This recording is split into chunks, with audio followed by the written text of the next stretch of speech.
11वां बाब। इस जगह का नाम तबीरा रखा गया। फिर वो लोग कुड़कुड़ाने और खुदावंद के सुनते बुरा कहने लगे। चुनाचे खुदावंद ने सुना और उसका गजब भड़का और खुदावंद की आग उनके दरमियान जल उठी और लश्करगाह को एक किनारे से भस्म करने लगी। तब लोगों ने मूसा से फरियाद की और मूसा ने खुदावंद से दुआ की तो आग बुझ गई और उस जगह का नाम तब एरा पड़ा, क्योंकि खुदावंद की आग उनमें जल उठी थी।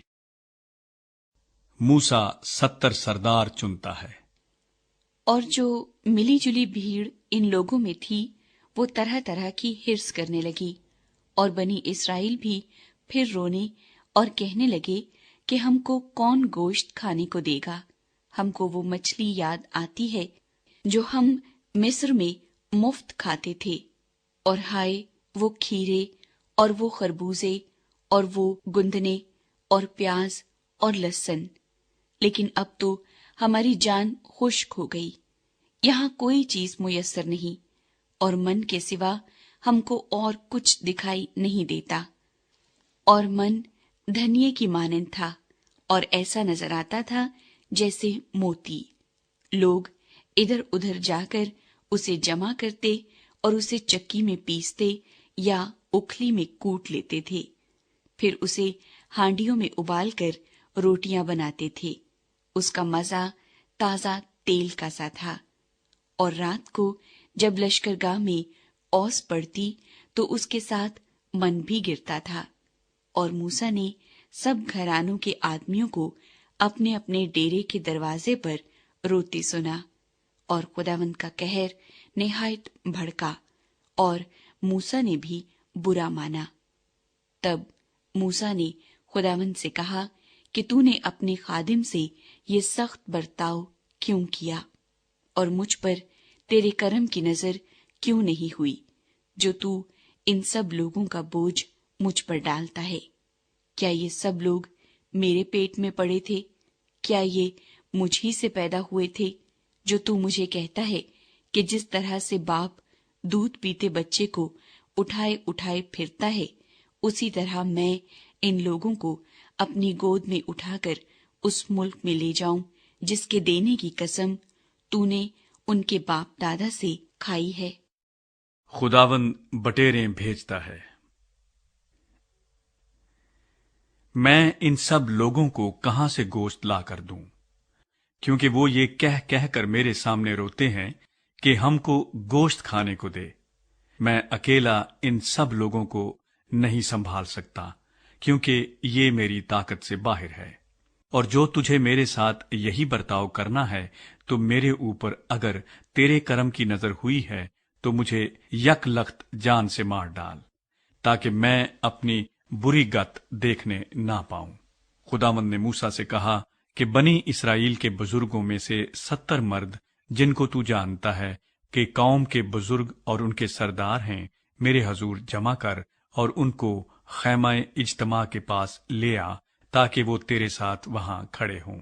और मैं उतर कर तेरे साथ वहां बातें करूंगा, और मैं उस रूह में से जो तुझ में है कुछ लेकर उनमें डाल दूंगा कि वो तेरे साथ कौम का बोझ उठाएं, ताकि तू उसे अकेला न उठाए।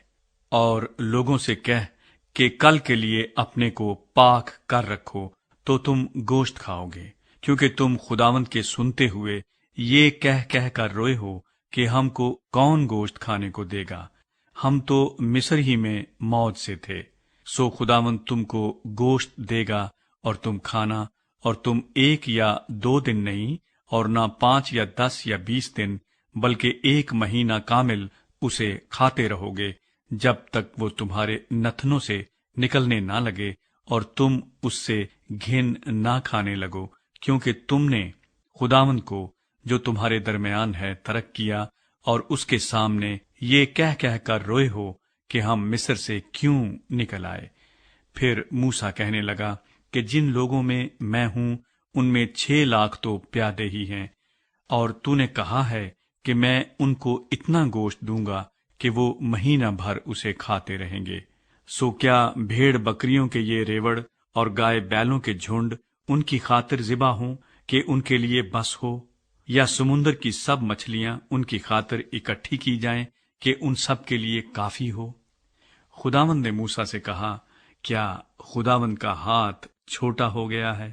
اب تو دیکھ لے گا کہ جو میں نے تجھ سے کہا ہے وہ پورا ہوتا ہے یا نہیں۔ تب موسیٰ نے باہر جا کر خداوند کی باتیں ان لوگوں کو کہہ سنائیں، اور قوم کے بزرگوں میں سے 70 شخص اکٹھے کر کے ان کو خیمے کے گردا گرد کھڑا کر دیا۔ تب خداوند ابر میں ہو کر اترا، اور اس نے موسیٰ سے باتیں کی، اور اس روح میں سے جو اس میں تھی کچھ لے کر اسے ان 70 بزرگوں میں ڈالا۔ چنانچہ جب روح ان میں آئی تو وہ نبوت کرنے لگے، لیکن بعد میں پھر کبھی نہ کی۔ پر ان میں سے 2 شخص لشکر گاہی میں رہ گئے، ایک کا نام الداد اور دوسرے کا میداد تھا۔ ان میں بھی روح آئی، یہ بھی انہی میں سے تھے جن کے نام لکھ لیے گئے تھے، پر یہ خیمے کے پاس نہ گئے اور لشکر گاہی میں نبوت کرنے لگے۔ تب کسی جوان نے دوڑ کر موسیٰ کو خبر دی اور کہنے لگا کہ الداد اور میداد لشکر گاہ میں نبوت کر رہے ہیں۔ سو موسیٰ کے خادم نون کے بیٹے یشوع نے، جو اس کے چنے ہوئے جوانوں میں سے تھا، موسیٰ سے کہا، اے میرے مالک موسیٰ، تو ان کو روک دے۔ موسیٰ نے اسے کہا، کیا تجھے میری خاطر رشک آتا ہے؟ کاش خداوند کے سب لوگ نبی ہوتے، اور خداوند اپنی روح ان سب میں ڈالتا۔ پھر موسیٰ اور وہ اسرائیلی بزرگ لشکرگاہ میں گئے، اور خداوند کی طرف سے ایک آندھی چلی اور سمندر سے بٹیریں اڑا لائی، اور ان کو لشکرگاہ کے برابر اور اس کے گردا گرد ایک دن کی راہ تک اس طرف اور ایک ہی دن کی راہ تک دوسری طرف زمین سے قریباً 2 ہاتھ اوپر ڈال دیا۔ اور لوگوں نے اٹھ کر اس سارے دن اور اس ساری رات اور اس کے دوسرے دن بھی بٹیریں جمع کیں، اور جس نے کم سے کم جمع کی تھیں اس کے پاس بھی 10 خومر کے برابر جمع ہو گئیں، اور انہوں نے اپنے لیے لشکرگاہ کی چاروں طرف ان کو پھیلا دیا، اور ان کا گوشت انہوں نے دانتوں سے کاٹا ہی تھا اور اسے چبانے بھی نہیں پائے تھے کہ خداوند کا قہر ان لوگوں پر بھڑک اٹھا، اور خداوند نے ان لوگوں کو بڑی سخت وبا سے مارا۔ سو اس مقام کا نام کبروت ہتاوا رکھا گیا، کیونکہ انہوں نے ان لوگوں کو جنہوں نے حرص کی تھی وہیں دفن کیا۔ اور وہ لوگ کبروت ہتاوا سے سفر کر کے حسیرات کو گئے اور وہیں حسیرات میں رہنے لگے۔